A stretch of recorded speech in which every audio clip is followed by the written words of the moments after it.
হত্যা মামলায় আনিসুল হক ও সালমান এফ রহমানের ১০ দিন করে রিমান্ড মঞ্জুর করেছে আদালত। আপনারা অনেকে জানেন, নিউজ মিডিয়ার হেডলাইন এখন হচ্ছে সালমান এফ রহমান এবং সাবেক আইনমন্ত্রী আনিসুল হক তাদেরকে কিন্তু রিমান্ড দিয়েছে আদালত ১০ দিনের। কোটা সংস্কার আন্দোলন ঘিরে সংঘর্ষে এক হকারের মৃত্যুর ঘটনা হওয়ায় হত্যা মামলায় সাবেক আইনমন্ত্রী আনিসুল হক এবং সাবেক প্রধানমন্ত্রী শেখ হাসিনার উপদেষ্টা সালমান এফ রহমানের ১০ দিন করে রিমান্ড মঞ্জুর করেছে আদালত।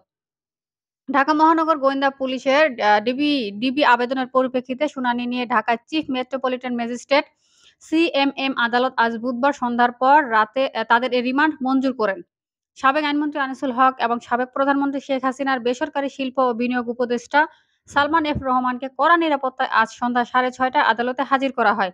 এ সময় আনিসুল হক ও সালমান এফ রহমানের বিচার চেয়ে ঢাকার সিএমএম আদালত চত্বরে বিএনপিপন্থী আইনজীবীরা মিছিল করেন। আদালতে সেনা ও বিজিবি সদস্যরা অবস্থান নেন।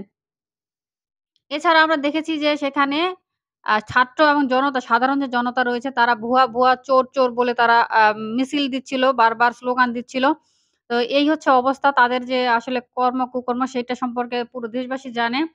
ছাত্র জনতার আন্দোলনের মুখে শেখ হাসিনা ৫ আগস্ট প্রধানমন্ত্রী পদ থেকে পদত্যাগ করে দেশ ছাড়ার পর তার মন্ত্রিসভার সদস্য ও আওয়ামী লীগের নেতারা আত্মগোপনে রয়েছে। কেউ দেশ ছেড়েছেন বলে খবর এসেছে।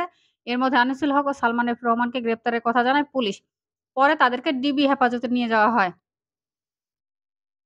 বঙ্গবন্ধু শেখ মুজিবুর রহমান হত্যা মামলার রাষ্ট্রপক্ষের কৌঁসুলি ছিলেন আইনজীবী আনিসুল হক। ২০১৪ সালের নির্বাচনে তাকে ব্রাহ্মণবাড়িয়া ৪ আসন থেকে মনোনয়ন দেয় আওয়ামী লীগ। তিনি সংসদ সদস্য নির্বাচিত হওয়ার পর শেখ হাসিনা তাকে আইনমন্ত্রী নিয়োগ দেন। সেই থেকে তিনি আইনমন্ত্রীর পদে ছিলেন।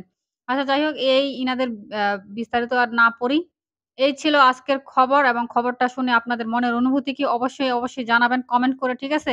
এবং তাদের পালানোর যে দৃশ্যটা, মানে ছদ্মবেশটা ছিল, আমার তো মনে হয় আইনমন্ত্রী আনিসুল হক উনাকে দেখেই সম্ভবত লোকজন চিনে ফেলছে। না হলে দরবেশ ওরফে সালমান এফ রহমানকে যে উনার মানে দাড়ি-দুড়ি সব কেটে ফেলে উনি যেভাবে নিজেকে প্রেজেন্ট করছিল, তো উনাকে চেনার কোনো উপায়ই নাই। ঠিক আছে? এমন একটা অবস্থা। তো দেখা যাক পরবর্তী বিচারিক কার্যক্রমে কি হয়।